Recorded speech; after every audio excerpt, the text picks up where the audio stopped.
ভারতের লাদাখের লেহ শহরে নিরাপত্তা বাহিনী ও বিক্ষোভকারীদের মধ্যে প্রচণ্ড সংঘর্ষের ঘটনা ঘটেছে। এতে অন্তত 4 জন নিহত হয়েছেন, আহত হয়েছেন আরও অনেকেই। স্থানীয় কর্মকর্তাদের বরাতে এই খবর জানিয়েছে এনডিটিভি। খবরে বলা হয়েছে, রাজ্যের মর্যাদা এবং সাংবিধানিক সুরক্ষার দাবিতে লাদাখে চলমান বিক্ষোভ বুধবার সহিংস রূপ নেয়। বিক্ষোভকারীরা লেহ শহরে একটি বিজেপি অফিস এবং বেশ কয়েকটি যানবাহনে হামলা চালায়। পরিস্থিতি নিয়ন্ত্রণে আনতে পুলিশ গুলি চালায়।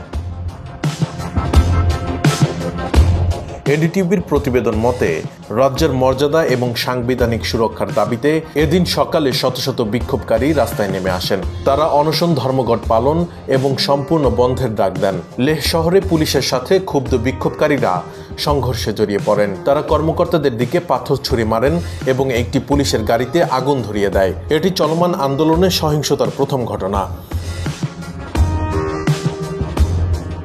বিক্ষোভকারীরা লাদাখের বিজেপি সদর দপ্তরে আগুন ধরিয়ে দেন, পুলিশের ওপর পাথর ছোড়ে এবং একটি পুলিশের গাড়িতে আগুন ধরিয়ে দেন। এর জবাবে পুলিশ ছাত্র জনতাকে ছত্রভঙ্গ করতে টিয়ার গ্যাস ছোড়ে এবং লাঠিচার্জ করে।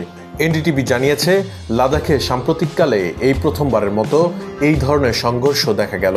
সরকারের সাথে আসন্ন আলোচনার পটভূমিতে এই সহিংসতা দেখা দেয়। লাদাখের জনগণের দাবি নিয়ে আগামী 6 অক্টোবর লাদাখ প্রতিনিধিদের সাথে বৈঠকের আহ্বান জানায় কেন্দ্রীয় সরকার।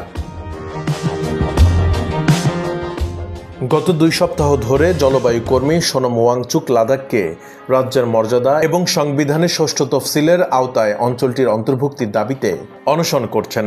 গত 3 বছর ধরে লাদাখের সরাসরি কেন্দ্রীয় শাসনের বিরুদ্ধে ক্রমবর্ধমান অস্থিরতা দেখা দিয়েছে। অধিবাসীরা বারবার তাদের জমি, সংস্কৃতি ও সম্পদ রক্ষার জন্য রাজ্যের মর্যাদা এবং সাংবিধানিক সুরক্ষার দাবি জানাচ্ছেন।